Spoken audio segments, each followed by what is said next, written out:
and welcome back to my channel. If you're new here, I do books and audiobooks and read them out loud for anyone who's watching. Today I'll be doing The Hitchhiker's Guide to the Galaxy, written by Douglas Adams, Chapter 6. The links for Chapter 1, 2, 3, 4, and 5, and the playlist for any others will be in the description below. So let's get started. Chapter 6.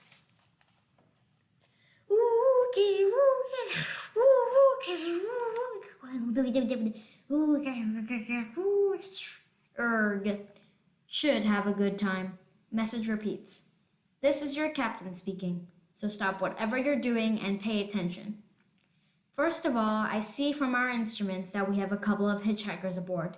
Hello, wherever you are. I just want to make it totally clear that you are not at all welcome. I worked hard to get where I am today, and didn't become captain of the Vogon constructor ship simply so I could turn it into a taxi service for a load of degradate freeloaders. I have sent out a search party, and as soon as they find you, I will put you off the ship. If you're very lucky, I might read you some of my poetry first.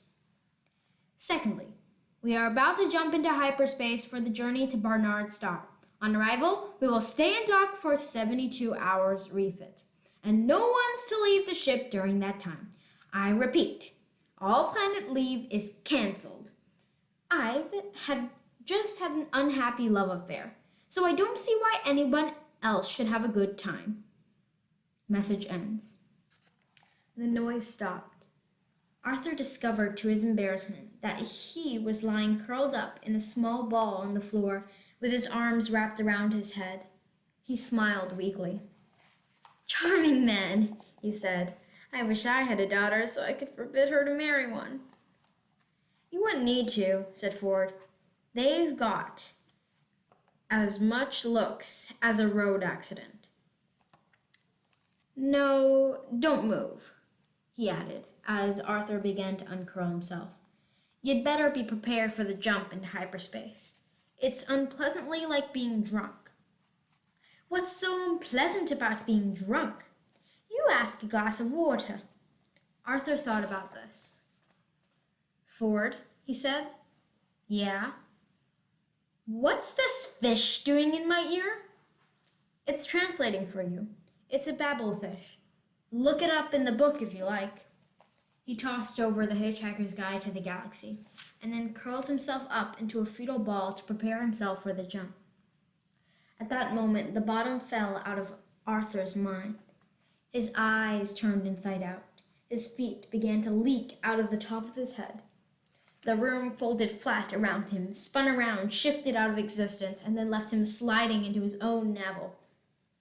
They were passing through hyperspace. The Babbel fish, said The Hitchhiker's Guide to the Galaxy quietly, is small, yellow, and leech-like, probably the oldest thing in the universe. It feeds on brainwave energy received not from its own character, but from those around it. It absorbs all unconscious mental frequencies from this brainwave energy to nourish itself within. It then excretes into the mind of its carrier, a telepathic matrix formed by combining the conscious thought frequencies with nerve signals picked up from the speech centers of the brain, which has supplied them. The practical upshot of all this is if you stick a Babbel fish into your ear, you can instantly understand anything said to you in any form of language. The speech patterns you can actually hear decode the brainwave matrix which has been fed into your mind by the Babbel fish. Now, it is such a bizarrely improbable coincidence that anything so mind-bogglingly useful could have evolved purely by chance that some tinkers might have chosen to see it as final and clinching proof of the non-existence of God. The argument goes something like this. I refuse to prove that I exist, said God, for proof denies faith, and without faith I am nothing. But, says man, the Babbel fish is a dead giveaway, isn't it? It cannot have evolved by chance. It proves you exist, and so therefore, by your own arguments, you don't. Ki-e-do. Oh dear, said God.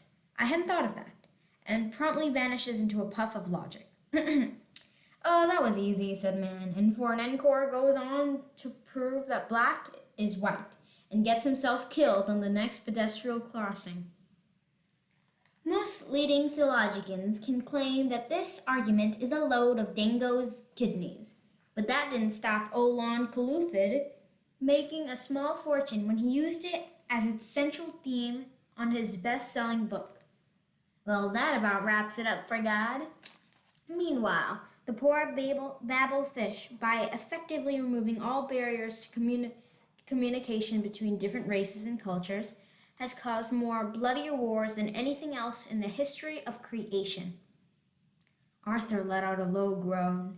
He was horrified to discover that the kick through hyperspace hadn't killed him.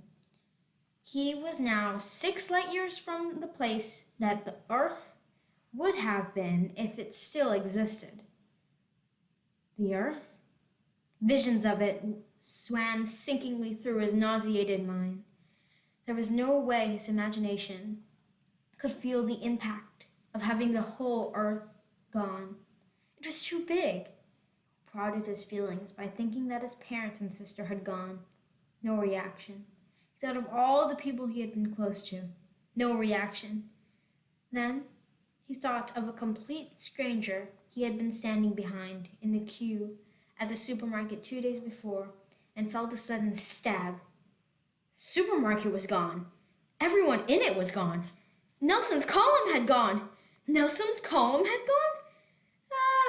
And there would be no outcry because there was no one left to make an outcry. From now on, Nelson's column only existed in his mind. England only existed in his mind. His mind, stuck here in the dark, smelly, steel-lined spaceship. A wave of claustrophobia closed in on him. England no longer existed.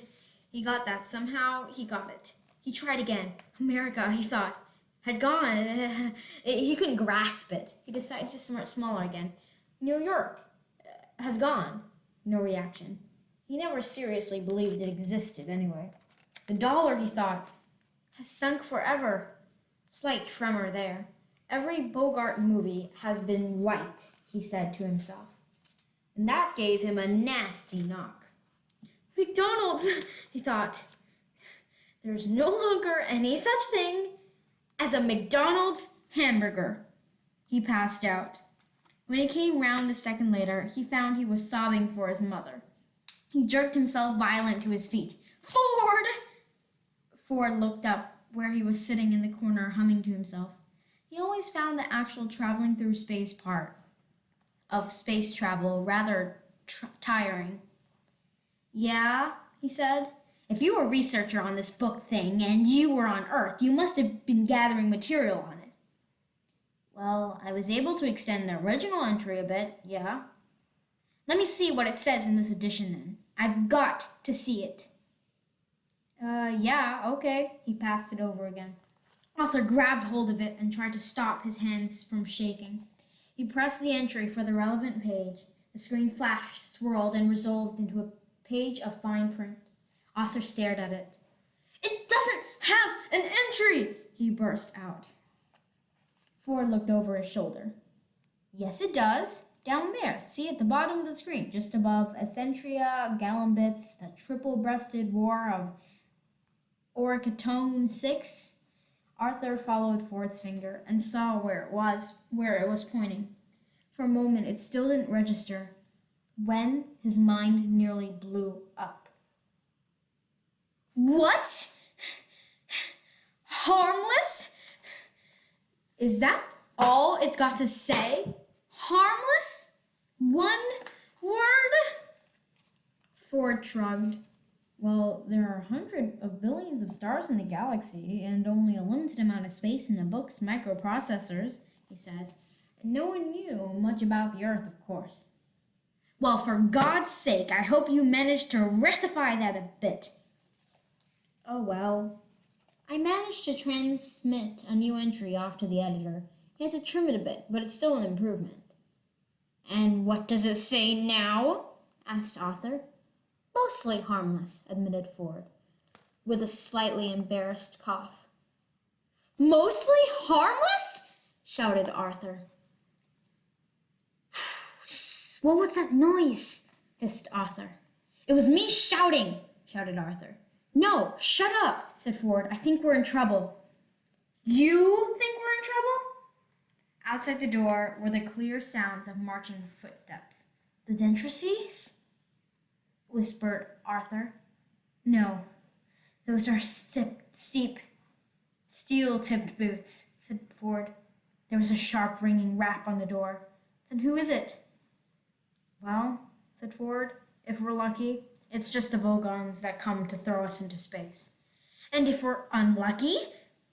If we're unlucky, said Ford grimly, the captain might be serious in his threat and that we're all going to read some of his poetry first. Thank you so much for listening to the 6th chapter of The Hitchhiker's Guide to the Galaxy. Honestly, for me that chapter was pretty short, but there were a lot of insignificant shouting and arguing. And, that was a very interesting chapter. Since it landed on quite a big cliffhanger, I might do this the next chapter a bit more sooner. Make sure to comment down below if you like this edition or like the Fireplace edition. The links to that video will be in the description. And also comment down below what books I should do next. Right now I'm working on The Hitchhiker's Guide to the Galaxy, The Sorcerer's Stone, The Wizard of Oz, and The Island of the Blue Dolphins. If there are any more I should add, just comment down below. Thank you guys for listening. Bye!